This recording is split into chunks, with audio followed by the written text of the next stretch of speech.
Hi, how are you? Kevin, how are you, mate? Good, good. You? So I'm all right. Great. Yeah, maybe just for the audience, can you tell us a little bit about yourselves? Like, who are you? What's your company? And Yep. So my name is Nick Lamport. I live in Australia and have a company called Cargo Traders International, based in Brisbane, but we operate Australia-wide. We're a Mundu network member now for probably 3 years, I think, maybe getting into 4. Yeah, so that's me. and how did you get into logistics initially? Like, was that something you dreamed of as a kid, or how did you get into the area?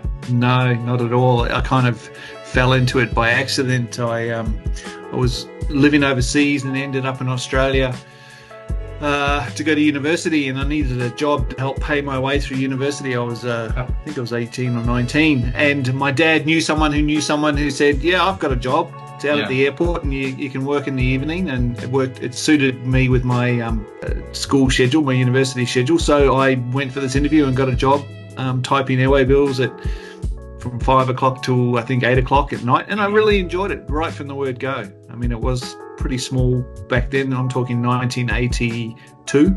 That's a long time ago. Yeah. But yeah, I got bitten by the bug, and I never really left freight forwarding or logistics since then. Yeah. Nice. And how did you start your own company? Like, tell me the story about that. Yeah. Well, it's kind of it just happened. It's quite a funny story. I was working for another freight company in Australia. I was running their business, and the owner passed away, and the ownership of their business went to her 2 daughters, and they weren't interested in freight forwarding. So I offered to buy the company. So I made an offer for them, and unfortunately we had a falling out, and they walked into my office one day 2 weeks before Christmas a few years ago and said, "No, we're letting you go. It's not working." And so I left, and within, I don't know, maybe an hour, I was getting phone calls to say, "Can you help me?" And so I thought, well, what the heck? So I started my own business basically from the kitchen table the next day, 13th of December 2019. Obviously, I've been doing this for a while, so it was pretty easy. I had all the contacts. So that's how I came to start this business.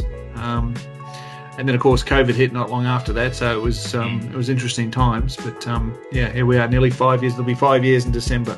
So. Oh, great, nice, yeah. And what do you think future challenges of logistics will be, like, of the industry in general? Yeah, I think it's the same kind of challenge that we've always had. I've worked for multinationals and I've worked for smaller companies, and now obviously my company's a small to medium sized enterprise is competing against the big guys. So, for companies of my size, we have to be niche forwarders. So we have to find a niche. We have to differentiate ourselves, and to me, that comes down to service. So we all buy, space on the same planes and ships. It's how we sell it and how we service it to our customers. So that's the biggest challenge to me. Technology is another one, because it's changing so rapidly, and how do we as a smaller company compete with the offerings of the larger corporations in that regard?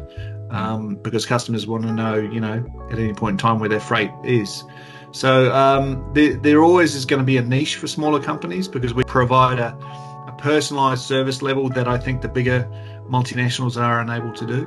And a key of that is also having the network. So it's having the backing of networks just like Mundu and all the people in it, so that people of like mind and similar size can work together, and we can compete against these big guys.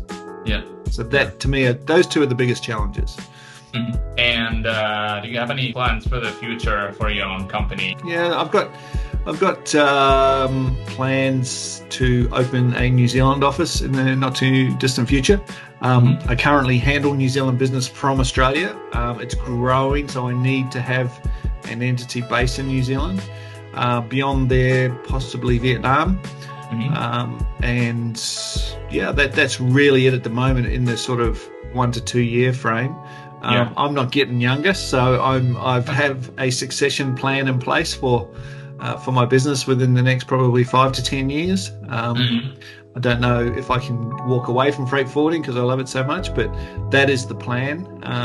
So beyond there, I don't think I'll be around in 20 years, to be honest. So, or maybe I'll be around, but I won't be working in this industry. But yeah, so that's the short to medium term plans for the business. Yeah. Great. Okay. All right. Thank you very much.